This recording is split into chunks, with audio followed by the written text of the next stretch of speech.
Hello dear children, welcome back to our chemistry class. We were discussing the unit number 11, some P block elements, and today we will be seeing part 4 under this unit. And you know this part 4, with this part 4 we are going to conclude the whole unit, okay? So let's move to the last part of this chapter. So first we have to see the learning objectives. Learning objectives for today's class: evaluate the general periodic trends in group 14, that is carbon family. Then substantiate the anomalous behavior of carbon. Now children, certain things we have to recollect now about this carbon family.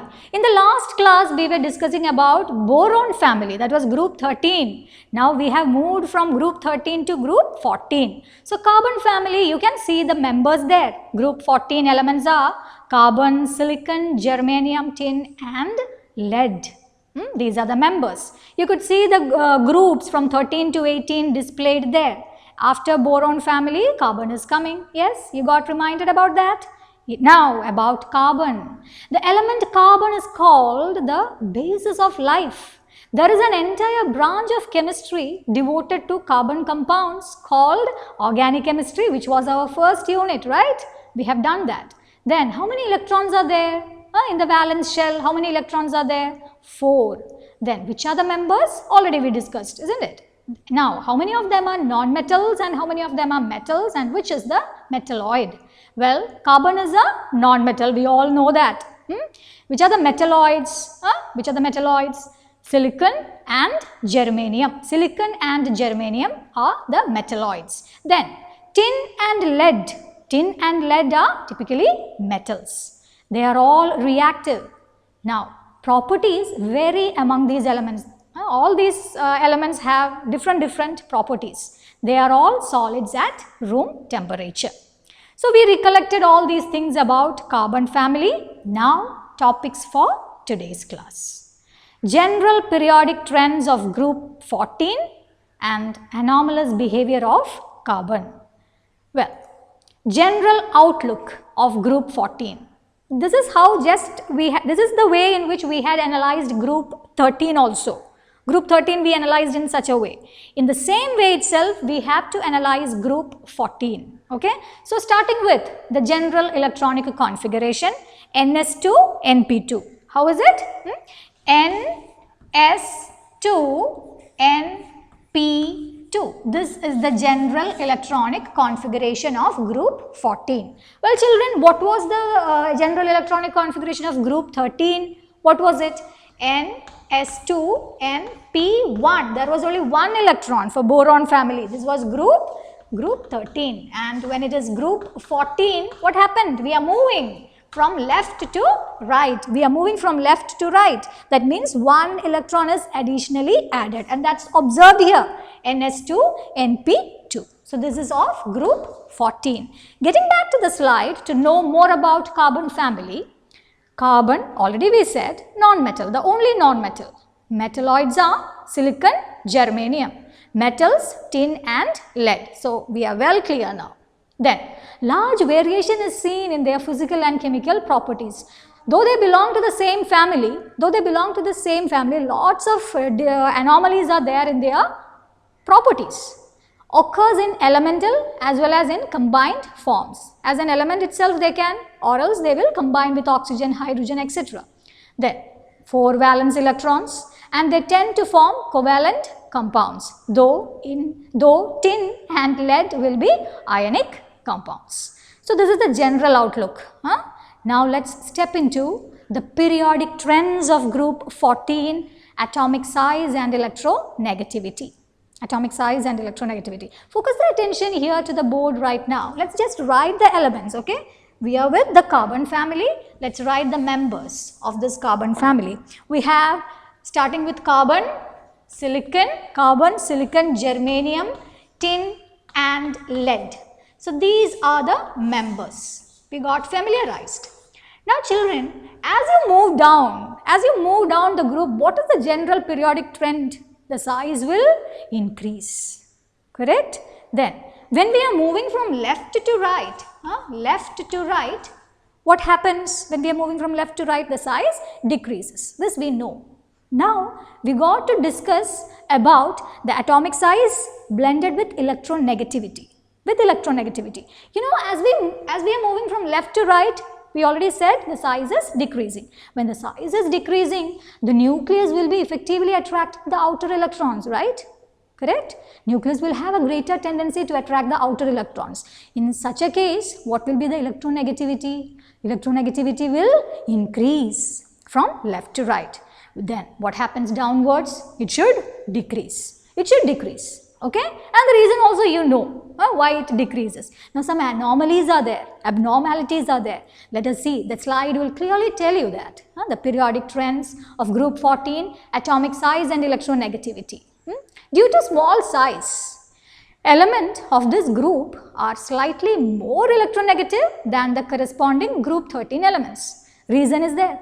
Left to right, that is group 13 to 14, size decreases, effective nuclear charge increases. Therefore, electronegativity will increase. Then, the electronegativity decreases as we move down the group.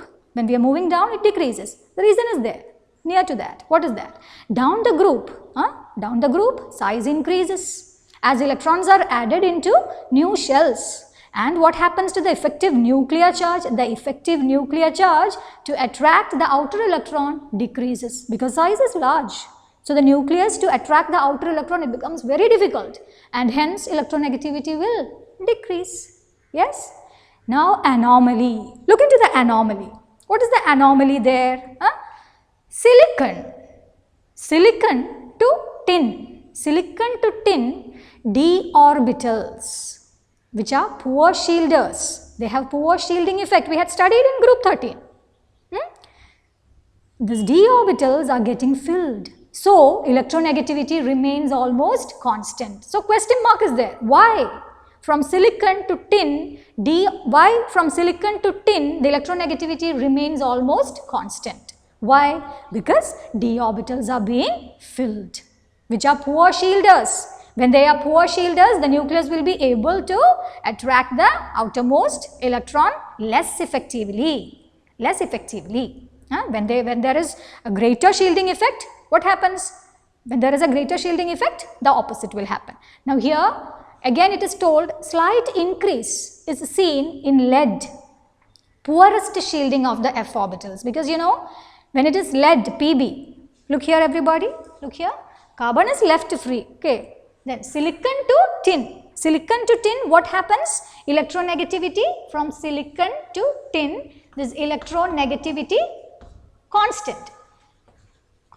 Don't say fully constant, almost constant. The reason is what? D orbitals are filled, which are poor shielders. Then lead, this lead alone, for lead alone, we say f orbitals are filled. Which are the orbitals filled there? F orbitals. And f orbitals, you know, they are the poorest shielders. Poorest shielders means they cannot shield the outer electron from the attraction of the nucleus. So, the nucleus will attract the electron effectively. See the difference? F orbitals, poorest shielders. So, poorest shielders means nucleus can easily attract the outer electron. That means electronegativity is more. But here also it is there. But compared to f orbital, d orbitals are poorest or poor. They are poor shielders. They are just poor shielders. Here also nucleus will attract the electron effectively, but not like this one. That is why here the tendency of electronegativity is somewhat constant. Okay? Well, so that is about atomic size and electronegativity. Now let's move to the ionization energy. Something which is unavoidable, no? This ionization energy. Well, the slide tells you everything clearly. First, ionization energy of group 14. Group 14 are greater than group 13. Why? Look at the configuration, children. NS2NP1. NS2NP1 for group 13. What about group 14? NS2NP2. Now, group 13 to 14, what had we said? Size decreases. Effective nuclear charge increases. That means removal of electron is difficult. And after all, removal of electron from the outer shell is ionization energy. So, ionization energy of group 14 will be greater than group 13. Now, ionization energy decreases as we move down the group.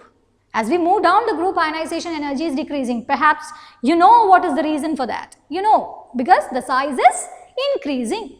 As we move down, the size is going on increasing. And when the size is increasing, we know, in general, we say that the nuclear power to attract the outer electron decreases. And hence, removal of the electron is easy. Removal of electron is easy means ionization energy is increasing down. This is general from carbon to lead. Again comes some discrepancies or anomalies, abnormalities. This is again due to the only reasons here d orbital and here f orbital. So let us see the explanation for that. The decrease in the first ionization energy or enthalpy value is very sharp. From carbon to silicon it's fine, okay. Carbon to silicon normally that happens. Ionization energy decreases because size is increasing. Followed by, very important, followed by a slower decrease up to tin. Up to tin, slower decrease. It is decreasing but slower decrease. Then ionization energy of lead is slightly higher than that of tin.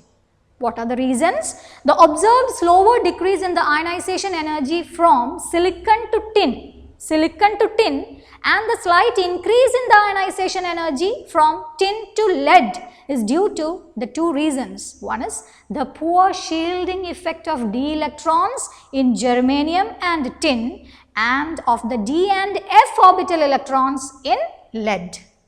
D and f orbital electrons in lead. So, this is the reason why they have slightly lower ionization energy and also a slightly higher ionization energy for lead.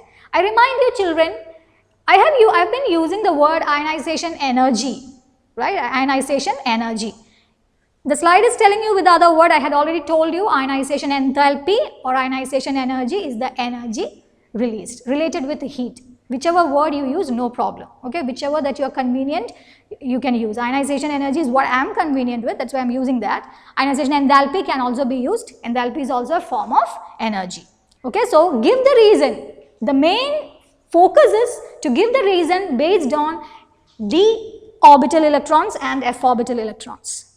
Poor shielders, poorest shielders, okay, and then learn the trend properly. Now, let us move to the next part, that is electropositive nature.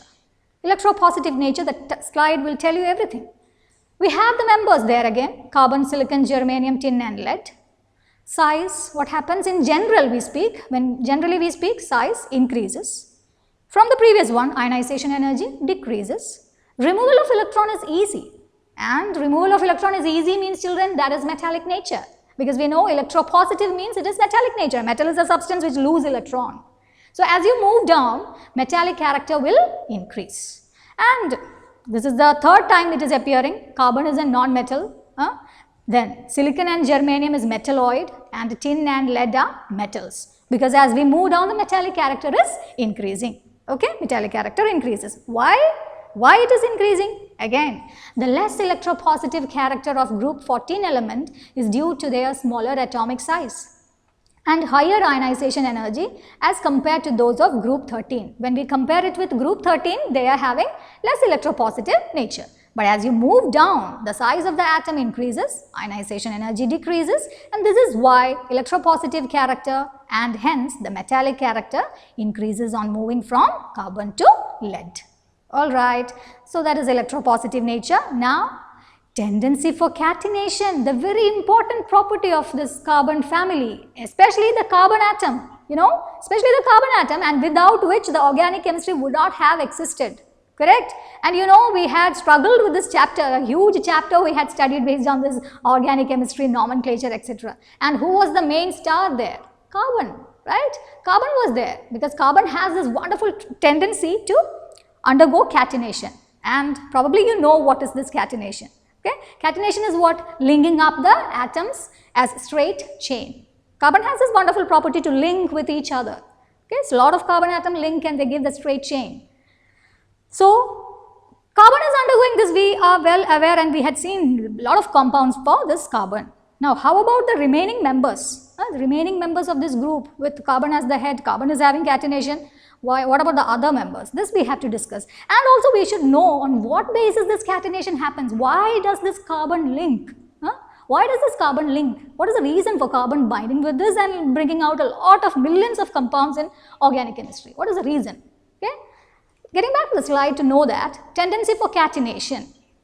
Catenation, self-linking property of an element to form chains of covalent bonds with atoms of the same elements. You can see carbon, silicon, germanium, tin and lead. A particular gradation is given there. Who gets the rank? Highest rank is for carbon. That means carbon is forming a large number of long chain covalent compounds. What is the reason? Question mark is placed there. Why this happens? Higher the bond energy of the bond.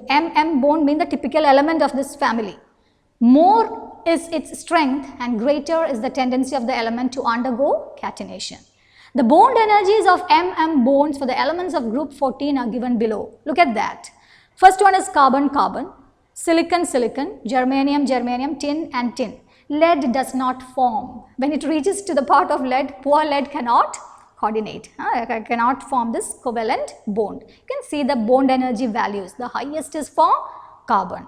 Highest is for carbon means, highest bond energy is for carbon means that bond is so strong or that is very much stable, and that is very much stable means it can form a lot of compounds, it can combine with anything, it can form with a lot of carbon atoms, okay, because that is a strong bond. So, of course, an atom will always have a tendency to become stable. Okay, and carbon by means of linking like this, it can form a long chain which is very much stable. So, the bond energy will tell you that how much stability is there and how the carbon is, why the carbon is forming this, doing this catenation, why carbon is doing catenation. So, why? Because the bond energy for CC bond, the CC bond has a large energy, hence that is more stable. So, catenation is more for carbon and least for tin. You might wonder, teacher, we need to study all these values. Absolutely no. That was just given there in order to tell you that bond energy is higher. Your answer will be bond energy of carbon-carbon linkage, or that bond is more in the group, and hence carbon will do catenation and it gives a lot of compounds. Alright, that's all. It was just a measure to tell you that this is how it is reducing. Okay, if you are going to read and learn all these values, you will go crazy. Please don't do that. Okay, so that is about the tendency for catenation. Again, oxidation states. Oxidation states we had seen for boron family also. So why should we skip that from group 14? Let us see that. Well, group 14 elements have 4 electrons, we said in the beginning, in the outermost shell. All the elements show an oxidation state of +4. You could see how the group gradation is. Carbon is showing +4 and -4. +4 and -4. Silicon shows only +4. Then germanium, tin and lead can show +4 and +2. Okay, keep that in mind. +4 is common for everyone. And carbon can either lose or gain electrons. That is the meaning, no? 4 electrons are there in the valence shell. It can either lose the 4 electrons or gain the 4 electrons. Now, why it is for germanium, tin and lead, why it is +2 coming? Relate it with inert pair effect, which you had learnt in the previous class, where we had seen group 13. Inert pair effect. Okay? What is the general configuration? NS2, NP2. Correct? NS2, NP2. Focus the attention here to the board, everybody.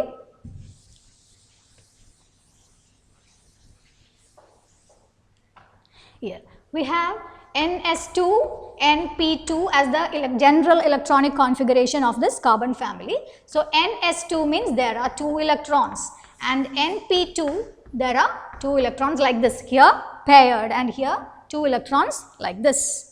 Okay? Now, this electron from the s orbital,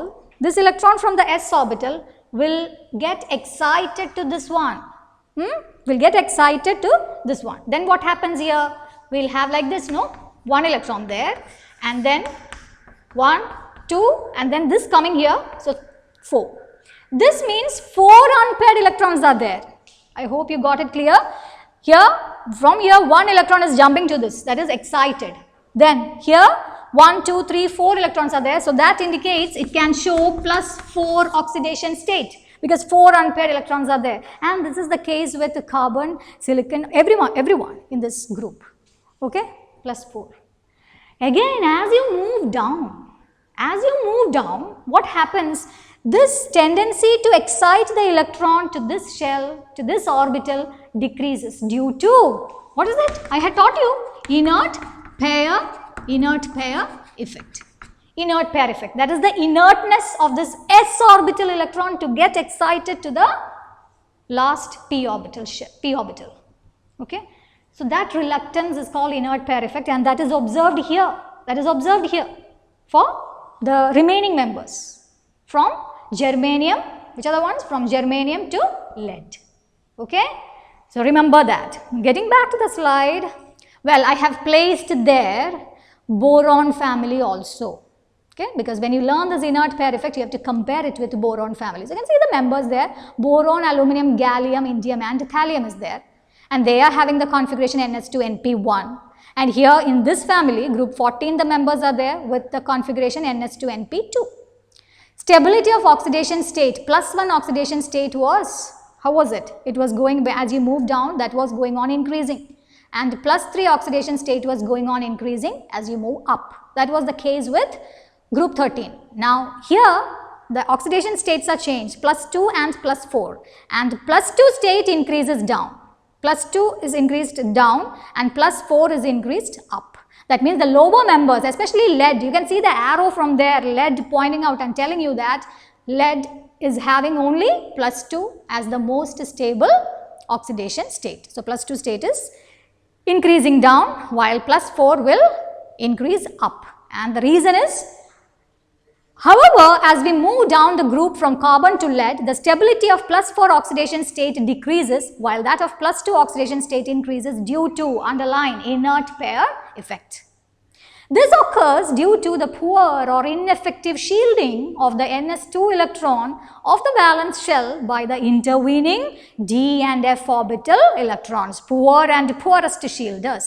It increases as you move down the group, and thus the heavy elements, that means lead, the heavy elements of the group exhibit lower oxidation state only, and that is +2. Well children, we are moving to the halides of group 14. Halides of group 14. Group 14 members are going to link with the halogens. They are going to link with halogens. And when they link with the halogens, they form the respective halides. Now, what all kind of halides they can form? Let us see that. Halides of group 14, dihalides MX2, tetrahalides MX4, where X stands for the halogen and M is the element from group 14. Okay, so two types of halides, MX2 and MX4. Now, which are the ones forming that? It is telling you there. These elements can form halides of the formula MX2 and MX4, where X is halogen, fluorine, chlorine, bromine, iodine. Most of the MX4 are covalent in nature, while MX2 are mostly ionic in nature. One word question. Then, carbon to silicon.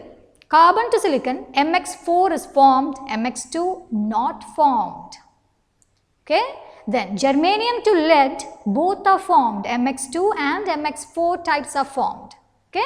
Why? Because they are showing +2 and +4 oxidation state. What about lead? MX2 is stable. MX2 is stable because +2 is stable for lead. MX4 may be formed, but it is unstable in the case of lead. A lot of questions you can make from there. Okay. Why MX2 alone is formed for lead? Why MX4 type of compounds are not there for lead, or why it is more unstable? Reason is lead is having only +2 oxidation state. +4 oxidation state decreases down. Okay. Suppose I am just getting a question right now which I want to share with you. See, PbCl2 and PbCl4. Two compounds are given to you, PbCl2 and PbCl4, and you are asked which will be more stable. Which option you will go for? PbCl2. What reason you will give for that? Lead lead, for lead plus 2 oxidation state is more stable. This is what I meant. Okay. Sometimes you may not find the letter like this, MX2. M may not be there. Instead, Pb. Pb means the element from group 14 or tin. And instead of X, any halogens they can place. Okay. So keep that in mind. Now, the stability of plus 4 oxidation state decreases while that of plus 2 oxidation state increases. Again, the reason is due to inert pair effect. That is the key answer for it. Okay. Then all the X2s, that means MX2s, MX2, that is dihalides are given there, which is the least one, CX2, carbon as well as SiX2. Carbon and silicon will not form X2 kind. Dihalides are not formed by them because they will have always the tendency to form plus 4 oxidation state. So 2 is not at all at their reach. They will go for plus 4. That is why CX2 is not there, SiX2 is not there, plus 2 state is not there, plus 2 oxidation state is not there for them. They will form CX4, you know, CCl4, carbon tetrachloride, CCl4, CH4, that is formed. Okay. Well, now last part, anomalous behavior of carbon. So like, you know, in all the groups, this first member will have this anomalous property that we had seen. Now boron we had discussed, same thing comes here for carbon. Smallest size, it is of smallest size in the group, highest value of ionization energy, high electronegativity and absence of vacant d orbitals. Okay. Then carbon and silicon they can form MX4 type as well as MX2. MX4 is formed, MX2 not formed. We said that earlier. No confusion. I said it in the wrong way earlier. Now I am making a correction. MX4 is formed while MX2 is not formed. This is what we said in the previous slide about carbon and silicon. And that MX4 example is given there. CCl4 and SiCl4. Okay. See, look here children. Look here. We have MX4 type, MX4. Here in this MX4 type, carbon is forming CCl4, silicon is forming SiCl4. Alright, carbon is forming CCl4 and silicon is forming SiCl4. Now, you know, among this CCl4 and SiCl4, carbon because of small size, it is of small size, and it does not have d orbital. Carbon does not have d orbital. Because of that, the CCl4 does not get hydrolyzed. Okay, hydrolysis means what? Addition of water. Addition of water. When this water is added, water has to come and occupy the d orbitals of the atom, the central atom. Which is the central atom? You are not getting an idea? CCl4, carbon is the central atom. SiCl4, this Si is the central atom. And the central atom, which is of our group 14, should have d orbitals, you know, d orbitals, 5 d orbitals. If they have the d orbitals vacant, if they have these d orbitals vacant, to these vacant d orbitals, the water molecule upon hydrolysis, when we are hydrolyzing, the water molecules can come and get attached by giving electron, That is not possible for carbon. It's not possible for carbon because carbon does not have d orbital. Whereas silicon has d orbital because silicon is just under carbon. That means it is a bigger size. When the atomic number is increasing and is of bigger size, d orbitals are there. Okay. So here this one will get hydrolyzed while this is not getting hydrolyzed. So question, CCl4 is not hydrolyzed while SiCl4 is hydrolyzed. What is your answer? Slide tells you that. CCl4 does not undergo hydrolysis due to unavailability of d orbital. We just said that carbon has absence of vacant d orbitals. So no d orbitals. While SiCl4 and all the other halides of the heavier metals, remaining all the members, they can undergo hydrolysis due to availability of vacant d orbitals.